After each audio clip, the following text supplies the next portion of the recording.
Hello, listeners, and welcome to Pathfinder, the podcast where we talk to inspiring people to help students explore different majors and discover different paths forward. Our guest today has taken a very similar path that I think will resonate with a lot of students. From building fully automated greenhouse domes with Fremont Leaf to leading climate-focused initiatives through Climate Roots to competing at the highest level in DECA, she has explored impact from so many different angles during high school. But let me tell you this, it wasn't like that for her during freshman year. And through all of that, recently she has been early accepted into UPenn this year. Thank you so much for joining us, Avni. Thank you so much for having me as well. So to start off, what school did you apply to at UPenn and what major did you put down as your preference? So I applied to the School of Engineering and Applied Sciences called SEAS, and I wrote my preferred major as AI. I know that a lot of students that enter into the School of Engineering in UPenn, they ideally go undeclared for the first 2 years, and then they sort of explore the different career pathways that are in the School of Engineering. Was that something that really stuck out to you when you were applying? Yeah, so when I initially applied, you write down a preferred major, but you aren't locked into a major until your sophomore year when you have to declare a major. And that's kind of how it works for a lot of private schools. And it's kind of nice because I can take classes across different majors and explore my interests further. Even though I'm probably still going to stick to AI or CS, it's nice having flexibility to take other classes outside my direct discipline. Are there any other classes other than AI and CS that you want to take? Yeah, they have other engineering fields like mechanical engineering, electrical engineering, and computer engineering, which I may explore, but I'm not too sure yet.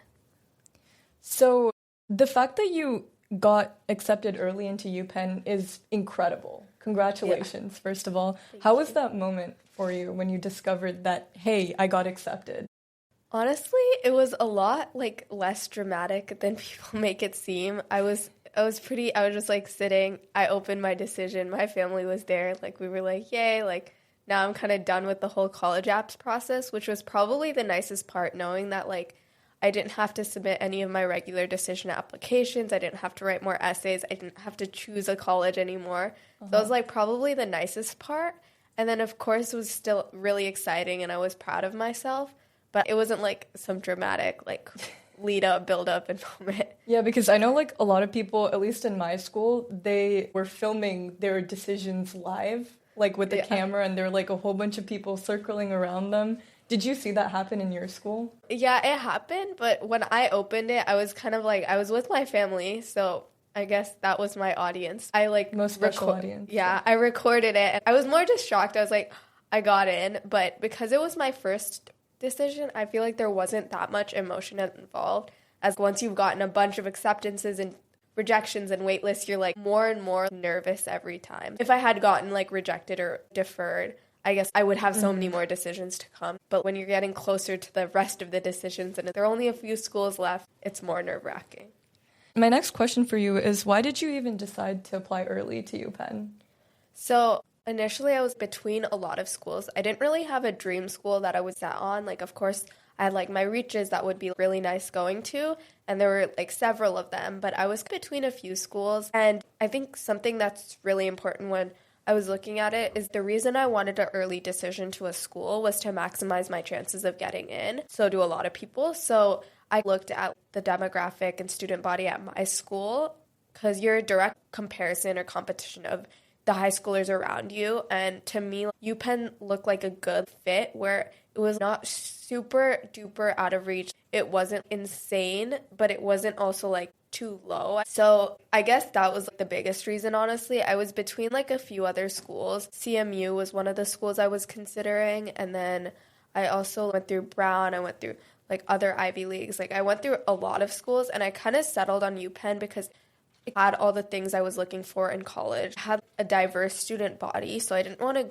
go to a mainly tech-focused school because I wanted diversity in other aspects. And then also it had a good academic and social balance, which I was kind of looking for as well. So it kind of had everything I was looking for, so it felt like a good fit. And then I visited the campus last fall before I confirmed my decision to apply early, and then that sealed it in because I also knew people going to that school. Do you recommend everyone to visit the campus at least once before they apply to that college? I think if you're applying early decision, it's a really good idea because you kind of get like a vibe from the school, like would I fit in here? Would I enjoy it here?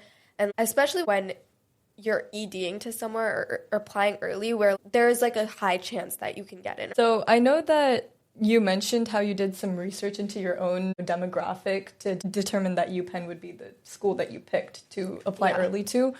I personally know you, so I know how crazy your high school is. Can you tell me a bit more about the environment of being in that high school?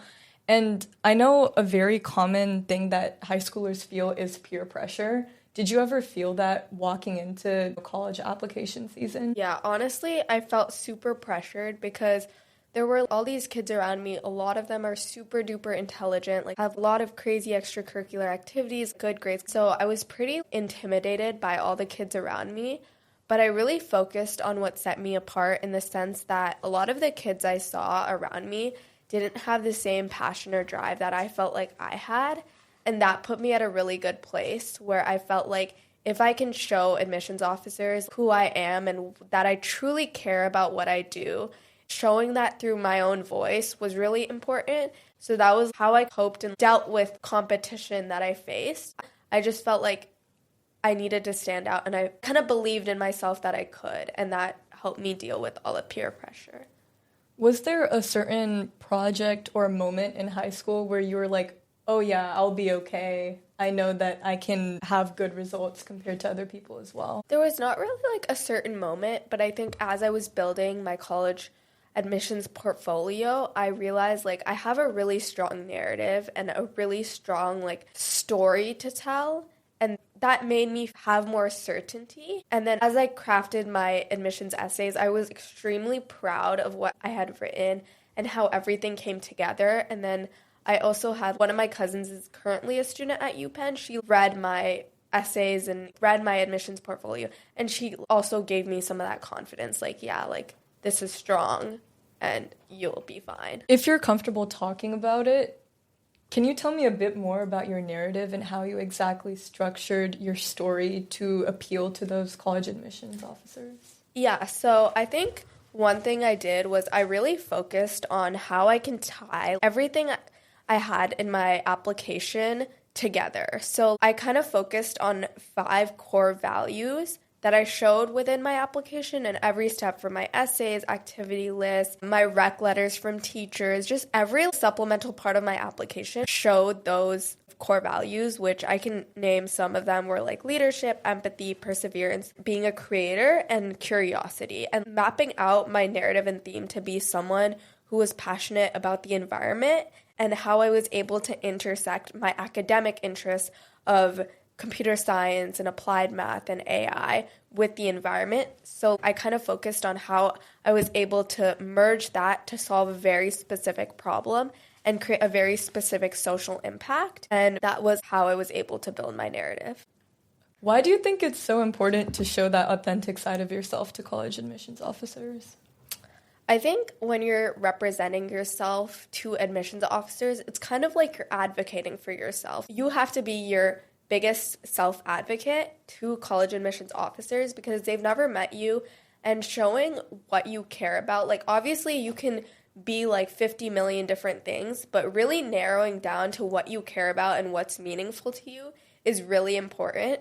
So I really tried to focus on just a few specific things that were really cohesive to make sure I didn't seem like someone that was all over the place, and I felt like someone with a lot of drive and passion for things that were meaningful to me. So of course, I don't know exactly what career path I want to go down or what my like end goal is for like my life or like the end of my college journey or whatever it is. But I still was able to represent myself as someone who is really true to themselves and their values, no matter what kind of challenges are thrown at you and what kind of experiences you go through. I just grow but stick to my core values, and that's how I showed I was my authentic self. So I think in your previous answer, not to this previous question, but the question before that, you mentioned how you tied together your passion for the climate and technology together. Did you do anything specifically that you'd like to talk about in terms of how you actually demonstrated that in high school? Yeah, so I worked on a couple projects throughout high school, which kind of served at the intersection of technology and the environment, and I centered my application around some of that. So one of the things I did was that I was working on automated greenhouse domes at Fremont Leaf, and that project was a big majority of what I worked on in high school. And I built a hydroponic system, worked with others, and used technology to automate agricultural systems. So I was part of the group of founders for the project, and then I also eventually mentored other students to lead it. And then that kind of involved me doing a lot of the planning and envisioning for the project. Let me pause you right there. This is such a unique idea. How did you exactly come up with it? Yeah, so I was previously involved in STEPS Academy, where I met my mentor, Mr. Blue, and then he was formerly part of the board of directors at Fremont Leaf and was able to connect me, along with some other students, with other members of the board at Fremont Leaf, and that kind of just kickstarted the whole project. That's super cool. I know you were continuing to talk about something else on top of that, so you can start talking about it. Okay, yeah, so that project just kind of gave me a stepping stone to building off more. I did some work with Climate Roots where I founded a youth leadership council there, among other projects that kind of helped me build out this strong narrative. But I think the most important part was when I was working on my college admissions process, actually really sticking to that narrative. Because of course, I did a few activities related to each other, but really showing how every activity was either something to build my interpersonal skills or something of my passion was an important part. So for high schoolers, freshmen, sophomores who are starting to find their passions, what do you recommend them to start doing? Explore what you're truly interested in. So if you find something fascinating or interesting, let your curiosity take you where it takes you, and then build that up into more impactful activities. Honestly, if you're a freshman, try to get involved in as much as you can to figure out what you're interested in and how you can expand those interests. That would probably be my biggest takeaway. And I know that in college admissions, there's the whole idea of building a narrative and then having these essays and these extracurriculars connect to that narrative. Another huge part of it that I'm familiar with is the whole statistics part of it. Do you think that's also super important when you're applying to college? Yeah, unfortunately, I do think it is. It's become so extremely competitive for college admissions. Having good stats is the bare minimum for getting into a good college. A few B's here and there won't eliminate you, I guess, but definitely strong stats, maxing out your course rigor, all that stuff is still super important for college admissions, especially for the more competitive private schools and even the public schools. So a big part of planning out the narrative and all that is having the discipline and having the time to plan out the essays. And I know that you were talking about how you spent a lot of time during summer. Do you know how much time you actually did spend on it approximately per week? Yeah, I think when it came down to it, I spent, I want to say a couple hours every day at least. And it kind of became more and more clear because at the beginning I was kind of confused, what am I going to write about? But at the end, it became more clear cut on what the tasks were to be done. But at the beginning, a lot of it was just I would go to a cafe and spend 6 hours just sitting there and thinking. And that would be all just for college and just doing that repeatedly day on day for basically the entire summer and up until November. I would say maybe 20 to 30 hours a week. And after you finished writing your initial drafts, I know it takes a lot of time to revise and edit. Did you ask people to also look over your essays on top of just writing it yourself? Yeah, I definitely asked a lot of people. So that was probably one of the best pieces of advice I would give to other students writing their college applications. Ask as many people as you can, especially people who don't exactly know you that well personally, because that's simulating who the admissions officers are. So people who don't know you as well will provide a good perspective on what parts are confusing, what they don't understand, and that's particularly helpful.